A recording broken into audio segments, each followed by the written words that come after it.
ভারত পাকিস্তান সংঘাতময় পরিস্থিতিতে ইসলামাবাদের পাশে দাঁড়িয়েছে তুরস্ক, আর এতে ভারত জুড়ে তীব্র প্রতিক্রিয়া সৃষ্টি হয়েছে। এর জেরে তুরস্কের ইনোনো বিশ্ববিদ্যালয়ের সঙ্গে স্বাক্ষরিত চুক্তি বাতিল করল দিল্লির বিখ্যাত জওহরলাল নেহেরু বিশ্ববিদ্যালয়।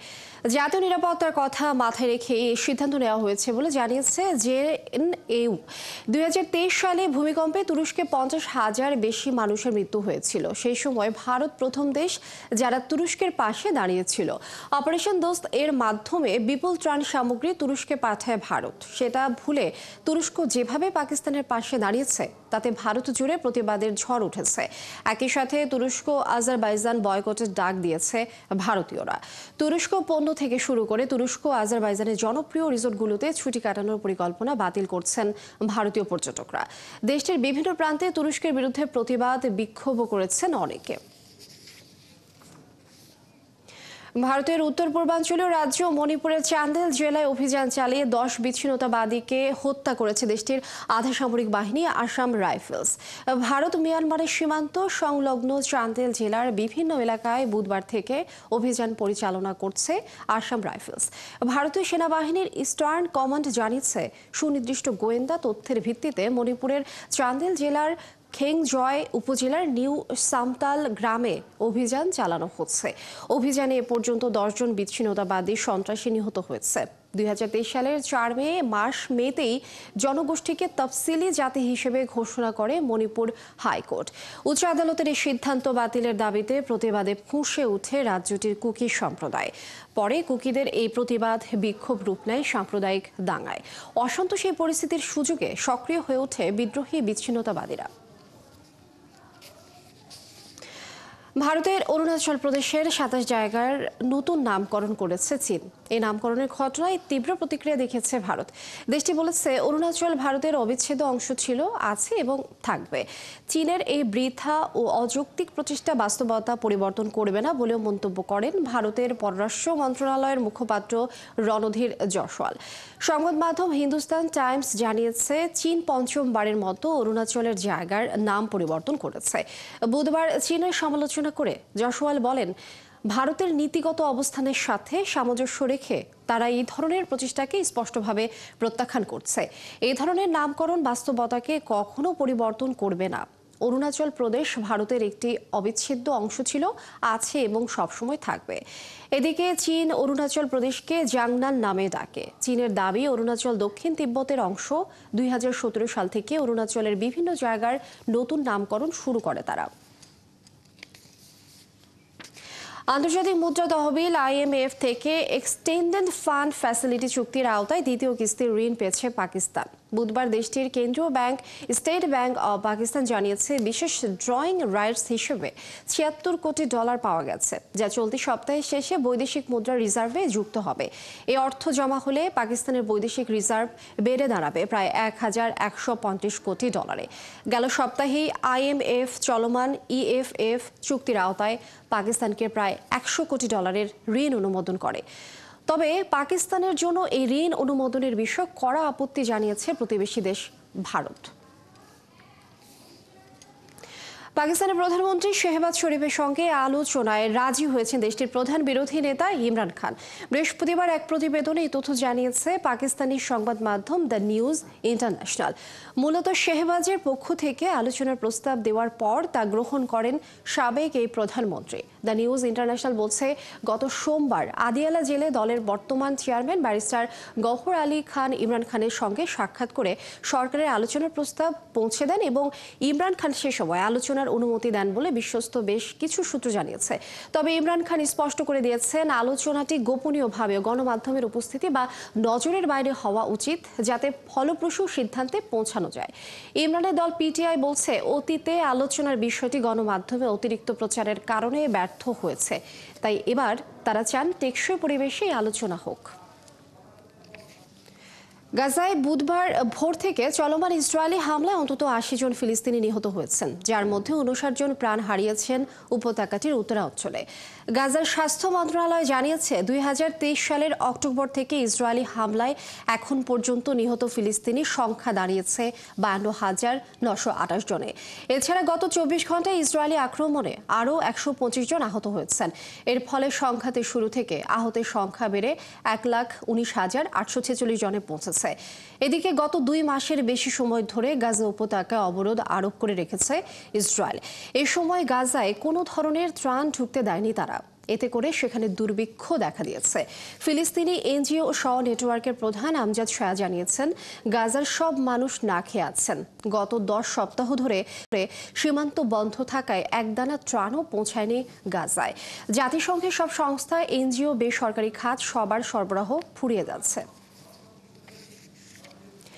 ইসরায়েলকে প্রথমবারের মতো গণহত্যাকারী রাষ্ট্র বলে আখ্যা দিয়েছেন স্পেনের প্রধানমন্ত্রী পেদ্রো সানচেজ। দেশটির সঙ্গে স্পেনের বাণিজ্যিক সম্পর্ক ছিন্ন করা হয়েছে বলেও জানিয়েছেন তিনি।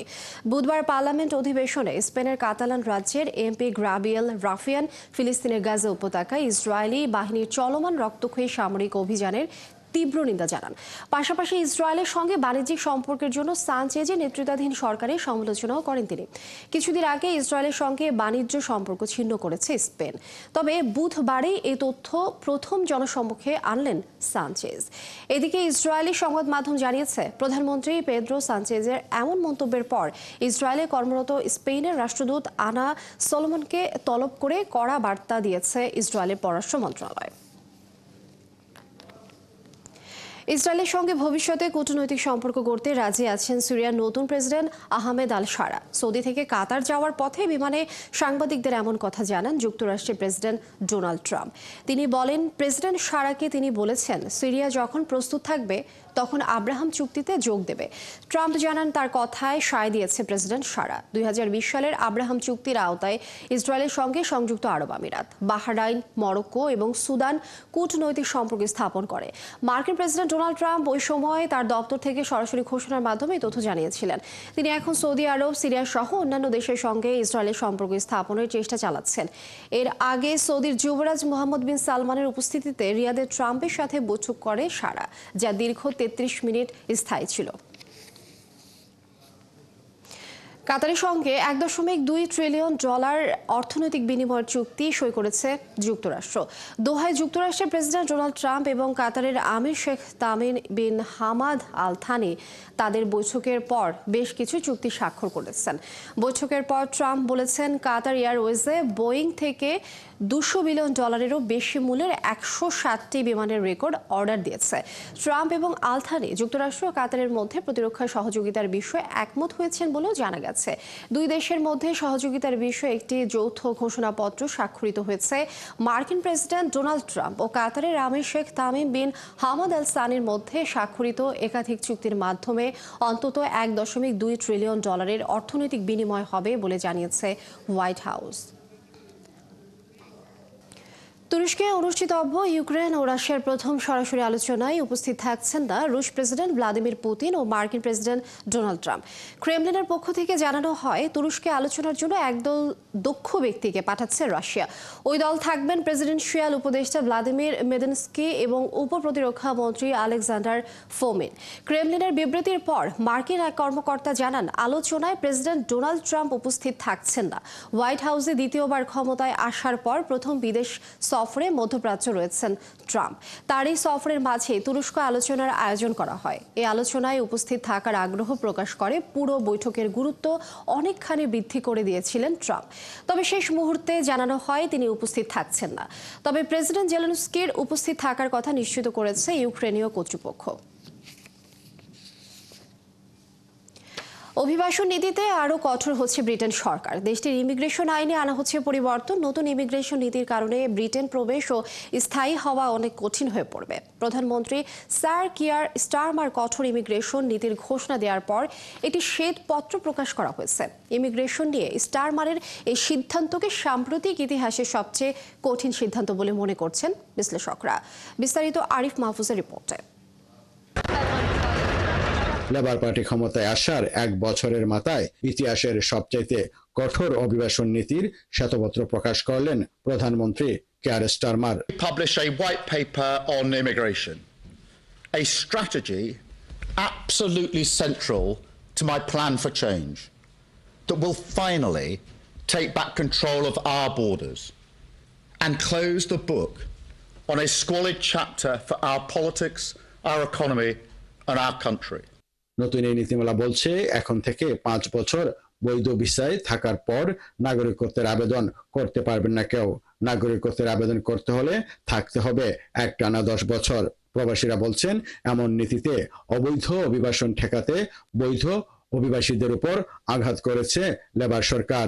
অবৈধভাবে যারা ব্রিটেনে আসেন তাদেরকে ঠেকাতে না পেরে শেষ পর্যন্ত বৈধ মাইগ্রেশনের উপরে একটি বড় ধরনের আঘাত করেছেন ব্রিটিশ প্রধানমন্ত্রী স্যার কিয়ার স্টারমার। তবে অনেকে বলছেন এই নীতির কারণে দক্ষ জনশক্তির অভাব ও অর্থনৈতিক চাপে পড়তে পারে ব্রিটেন যেহেতু অভিবাসী মাইগ্রেশন কমিউনিটির উপরে ডিপেন্ডেন্ট এবং তাদের শ্রমবাজার সেটাও অভিবাসীদের উপর ডিপেন্ডেন্ট, সুতরাং এটি একটি বড় ধরনের আঘাত হতে পারে ব্রিটেনের অর্থনীতির জন্য। আইনজীবীদের মতে শেষ পর্যন্ত কঠোর এই অভিবাসন নীতি সংসদে গিয়ে চূড়ান্ত আইনে পরিণত নাও হতে পারে।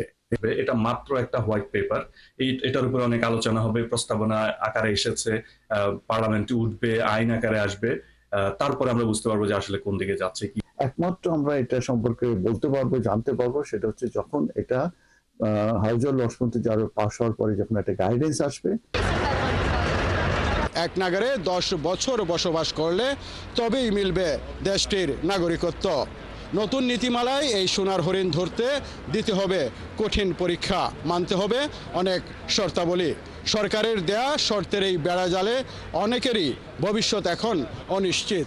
আরিফ মাহফুজ, 71, লন্ডন।